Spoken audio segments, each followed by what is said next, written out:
Lango la pili linaitwa lango la mji ama mchi. Lango la mji ama lango la nchi.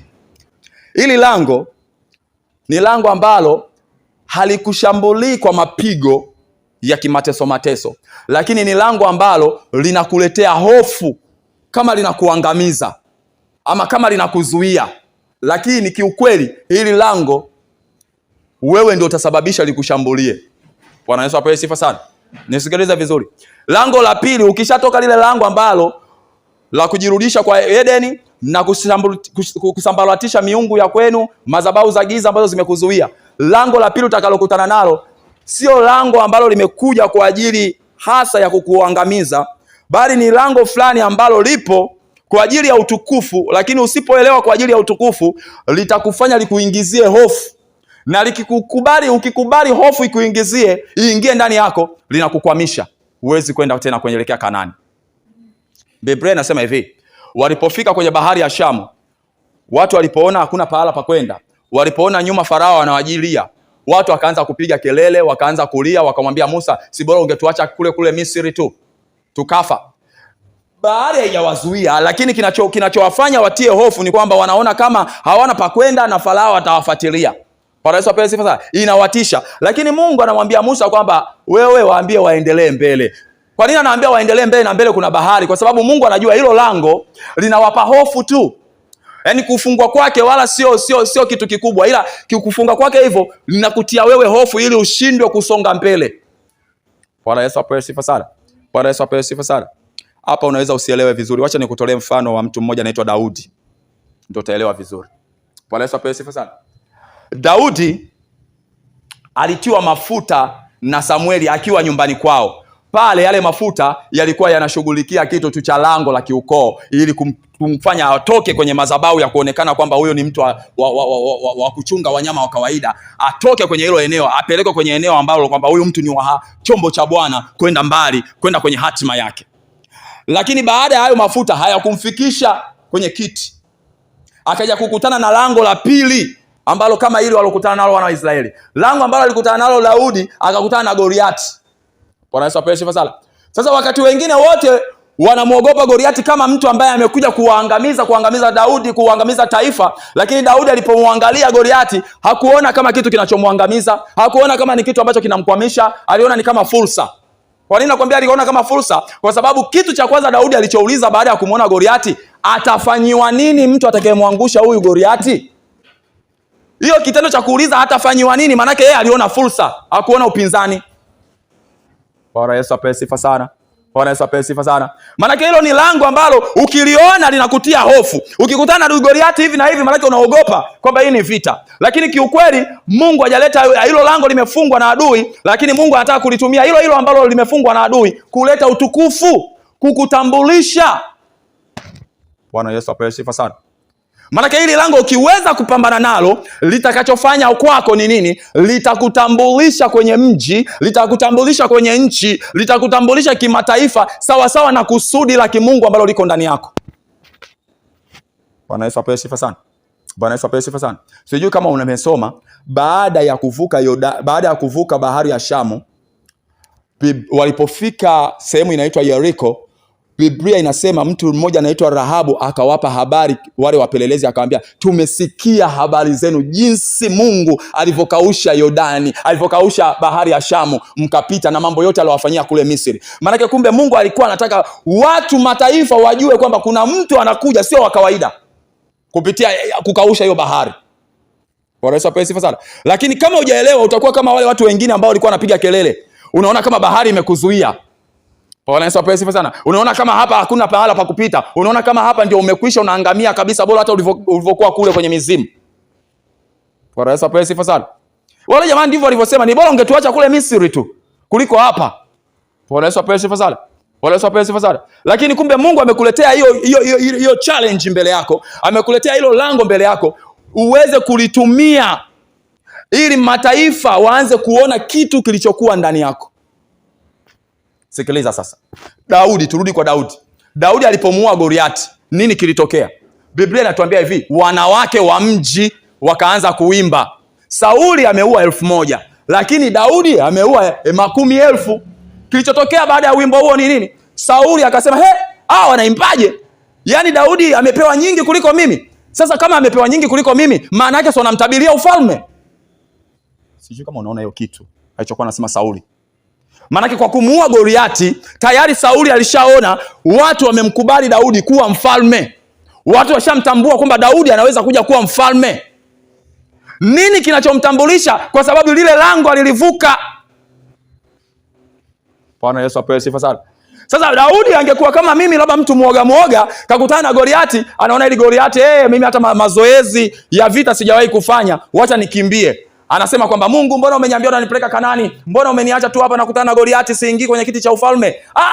Ulitakiwa upambane na Goliati, kwa sababu sio wewe utakayepambana na Goliati kumwangusha, bali kuna Mungu ambaye amekutoa kule alipokutoa, amekutoa kwenye ile madhabahu ya ukoo, kukufikisha hapo eneo kwenye ule lango, ili kuonyesha kwamba huyo Mungu anaweza kuangusha huo upinzani uliokuwa mbele yako, ili mataifa waanze kujua huyu mtu sio kawaida. Sikiliza, vita uliokuwa unapigana sasa hizi, unapigana nyumbani kwako, unapiga mizimu ya kwenu, wanajua watu wa kwenu tu kama unapigana. Nani anajua huko nje kama unapigana? Hakuna anayejua. Kwa hiyo ukishatoka kwenye mizimu ya kwenu, ukaangusha hiyo mizimu ya kwenu, hiyo madhabahu ya kwenu, lazima ukakutane na upinzani sasa wa kitaifa ama kijamii ambayo ni kubwa sawa sawa na hatima yako. Sikiliza, kama wewe ni mtu wa kimataifa, ukimaliza kuangusha mizimu ya kwenu, kuna upinzani wa kimataifa lazima ukapambane nao, ili uanze kutambulishwa kimataifa kwamba wewe ni mtu wa kimataifa. Kama ni wa mji tu wa Dar es Salaam, maana yake kuna ukishatoka kupambana na upinzani wa nyumbani kwenu, unatakiwa uende sasa kupambana na upinzani wa Dar es Salaam, ili Dar es Salaam ikujue kuna mtu ameingia. Sasa upinzani wa hapa unakuwaga sio mkali, mwepesi kabisa, lakini unakuja na hofu kubwa kuliko unavyotarajia. So ukiweza kutunza moyo wako, usiingie hofu, ukabaki kumwamini Mungu, unaweza kuvuka. Lakini ukikubali hofu ikaingia ndani yako, unakwama hapa. Na utashangaa Mungu aliyokutoa kule kwenye mizimu, inakuwaje amekufikisha hapa afa amekuacha hapa katikati. Bwana Yesu apewe sifa sana. Bwana Yesu apewe sifa sana. Bwana Yesu apewe sifa sana. Sasa lazima uwe makini, ujue kwamba nimeshatoka kwenye mizimu. Kama nimetoka kwenye mizimu, kitu gani kinanikwamisha kusonga zaidi? Kama nimeshughulikia mizimu ya kwetu kwenye maombi, nikavunja, nikaharibu, na nimesikia amani kabisa, nimetoka, mbona kama nimekwama hapa?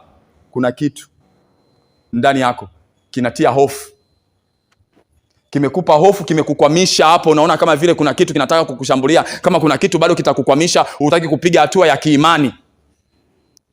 Bwana Yesu apewe sifa sana. Bwana Yesu apewe sifa sana. Bwana Yesu apewe sifa sana. Sasa sikiliza, lango hili ili uweze kulishinda, kwanza lazima ujue Mungu amekupa kitu gani, amekubebesha kitu gani. Bwana Yesu apewe sifa sana. Kwa sababu moja ya maelekezo ambayo Musa alipewa, aliambiwa nyanyua hiyo fimbo hiyo. Sasa ukijua kutoka kwenye Kutoka ile sura ya 4, fimbo ilikuwa ina nini kule, utaelewa kwa nini alimwambia nyanyua fimbo. Bwana Yesu apewe sifa sana. Bwana Yesu apewe sifa sana. Nyanyua hiyo fimbo, elekeza kwenye hiyo bahari hiyo. Hiyo bahari itagawanyika. Maana lazima wewe ujue kwamba nina kitu gani. Mimi nina kipawa cha uimbaji, nyanyua hiyo sauti yako basi. Hata kama watu wanakuambia, wanakupinga, hata kama unaona kwamba unaimba watu wanaona wewe naye atania kweli. Katika waimbaji ni waimbaji. Unaona unataka yaani unahangaika, una struggle, lakini usikate tamaa, kwa sababu hapo ndipo upo kwenye upinzani. Ukiangusha tu hapo, mji unakujua, nchi inakujua, mataifa yanakujua. Lakini kuna upinzani. Sijui sasa upinzani utakaokutana nao. Sijui, kwa sababu kila mtu ana upinzani wake. Bwana Yesu apewe sifa sana. Bwana Yesu apewe sifa sana. Maana mimi inawezekana nikaangusha, labda kifano mimi ni mhubiri, nikaangusha mizimu ya kwetu ikawa hainipigi vita. Sasa napambana na mizimu na napambana na upinzani wa Dar es Salaam, kama ni eneo langu la Dar es Salaam, kama ni Tanzania, kama ni kimataifa. Kitakachotokea ni kwamba upinzani utakaokuwa, kutakuwa na vitu ambavyo vitatia hofu nisisimame kwenye madhabahu, nisihubiri inavyotakiwa, ama tiwa hofu ya kwamba haufai, wewe unaweza kitu gani. Kuna vitu ambavyo vitaiduka, sio vya kuniangamiza, kuniangusha, hapana, lakini vitakuwa vinaleta hofu, vinaleta hali ya kutaka kunirudisha nyuma, nisiendelee kusonga mbele kwenye ile huduma. Bwana Yesu apewe sifa sana. Bwana Yesu apewe sifa sana. Bwana Yesu apewe sifa sana. Haleluya, haleluya. Haleluya, haleluya. Kwa hiyo unatakiwa kujua kwamba ndani yangu nina kitu gani. Hiki kitu, uweza huu ndio unaweza kunisimamisha. Sikiliza, Daudi wakati anaenda kukaribiana na Goliati, aliitwa akaambiwa, wewe bwana mdogo sana. Aliitwa na mfalme, wewe bwana mdogo sana, huwezi kupigana, yule ana experience kubwa. Maana anamzidishia hofu kwamba wewe huwezi. uwezi. Daudi alichomwambia, wewe mzee, sikiliza mfalme, sawa kweli mimi ni mdogo na sijawahi kwenda vitani, lakini mimi nina experience. Ngoja nikwambie experience yangu mimi. Wakati niko huko msituni huko, walikuwa wanakuja simba, walikuwa wanakuja dubu, wanataka kumeza wanyama wao wa baba yangu, nikawa napigana nao. Alijua yeye ana kitu gani ndani yake. Kama ujui wewe una kitu gani ambacho kitakusaidia kufika Kanani, kufika kwenye sehemu yako ya baraka ya hatima, maana kwenye hili lango utakwama. Kwa sababu kila mtu atakuja atakwambia wewe biashara uwezi. Lakini kitu cha pili ambacho Daudi alikutana nacho pale, sio tu upinzani wa Goliati, lakini kuchukua njia gani, kuchukua silaha gani ya kupambana na Goliati. Sauli akamwambia chukua hivi vitu vya kivita, akampa viatu, akampa mamikuki, akampa mavitu makubwa. Alipoyajaribu akapiga hatua, akaona hata kupiga hatua anakuwa mzito. Akasema hivi vitu siviwezi, sijavijaribu. Mimi nina njia zangu ambazo nazijua. Bwana Yesu apewe sifa sana. Bwana Yesu apewe sifa sana. Usipokuwa makini katika hilo lango, utaletewa vitu ambavyo hujawahi kuvijaribu, sivyo ambavyo Mungu amekupa uvitumie. Kila mtu inawezekana kuwa ni mhubiri, lakini wewe jinsi ulivyopewa hujaambiwa utumie mafuta. Sio kwa sababu mafuta dhambi, hapana. Hujaambiwa wewe utumie mafuta. Sasa usisikie kwa sababu wenzao wanatumia mafuta na wewe unaanza itisha. Sasa unaitisha mafuta hapa, naanza kupaka watu mafuta. Utotoboa, utofika. Kuna kitu kimoja ambacho ndio Mungu anakitarajia iko kikutoe kimaisha. Vingine utafanya kama sehemu ya kando. Kwa hiyo kile kimoja ndio unatakiwa kukiwekea nguvu kubwa kwanza kichanue, alafu hivi vingine unasukuma hiyo pesa ambayo unaipata huku, unawekeza watu wengine wanafanya kazi kwa ajili yako. Wanaweza pesa hizo dada. Lakini ukitaka kujigawa eti kwenye vijola upo, mara sijui kwenye kuuza mkaa upo, mara sijui kwenye nini, kila sehemu unataka kwenye kuimba upo, unataka sijui mara umesikia kitu kingine upo. Huwezi kushika vitu vyote hivyo. Bwana Yesu apewe sifa sana. So lazima usimamie kwanza mstari mmoja. Ujue kabisa kwamba mimi nimepewa nini? Nimepewa kuimba. Nitaimba mchana na usiku. Sauti yangu akiniambia baya nitaimba, nikifukuzwa nitaimba, iwe na hela nitaimba, sina hela nitaimba, mchana usiku. Mimi nitaimba tu. Mpaka uhakikisha kwamba iko kitu kimechomoza matunda. Sasa tatizo kwamba unaimba kidogo, ukiona watu wamekwambia ujui, ama ukiona kwamba ileti pesa, unaona hii hainifai sana. Sisemi kwamba ni vibaya kufanya kitu kingine cha pembeni, hapana, lakini wakati unafanya kitu kingine cha pembeni, labda kwa sababu mziki wako wa injili bado haujaanza kuingiza kitu ambacho kitakuletea mkate, unapofanya kitu kingine, lakini focus yako isije ikahama. Shida ya watoto wa Mungu kwamba focus inahama, kwamba ukiona umejaribu 1 2 3 vimekuwa kama vile vigumu, nasema hivi vitanichelewesha, ngoja niingie kwenye upande mwingine. Unapoteza focus, Kanani hautofika. Utaishia hapo kwenye bahari ya Shamu kwa sababu inakutisha. Bahari ya Shamu inakutishaje? Imekutisha kwamba wewe kazana na kuimba kwako tu. Wewe nakwambia wewe kama hujafa na njaa, yani wewe kazana na kuimba kwako. Wenzio wanaendelea huko, wanajenga manyumba nini, wewe kazana na kuimba. Kwa hiyo unaacha kile ambacho Mungu alikwambia. Unaona kama kitakuchelewesha. Ngoja nichukue kitu kingine. Unajikuta ndio utaendelea kula, utaendelea kuvaa, unaweza kuwa kweli na kiwanja, unaweza kuwa na nini, lakini haujafikia hatima yako, haujafikia kiwango ambacho Mungu anataka ufikie. Na sio mizimu hapo, usisingizie mizimu wala sio uchawi, ni kwamba adui alitumia bahari ya Shamu kukutia hofu kwamba wewe ukiendelea na kukazana na kuimba na havijaanza kukulipa utafeli. Wenzao wataendelea watajenga, wewe umekaa hapo hapo. Wenzao wataendelea watamiliki magari, wewe umekaa hapo hapo. Kwa hiyo na wewe unaacha, unaamua kwenda kutafuta kaajira ambako kamekubana. Na adui mjanja, ukienda kutafuta kitu ambacho kimekubana, akikupi muda kwa ajili ya kufanya kusudi la Mungu ambalo amekuitia, anakubariki huko, ukae huko potelee kabisa. Bwana Yesu apewe sifa sana. Unaacha kusudi la kimungu. Hilo ni lango ambalo unatakiwa kulishinda, na hilo hauendi kwa maombi ya vita eti kwamba napiga navunja. Unamvunja nani? Na kati ni hofu hiyo. Ombea hofu iondoke ndani yako, ikupe upate uthubutu na ujasiri wa kusonga mbele, kulifanyia kazi kusudi la kimungu. Wengine anakuwa na kitu Mungu amembariki, badala awekeze katika kitu chake cha kusudi la kimungu, anaona kwamba hii hela kama inazama, kwa sababu kwa sasa hivi kile kitu hakijaanza kuzaa matunda. Bwana Yesu apewe sifa sana.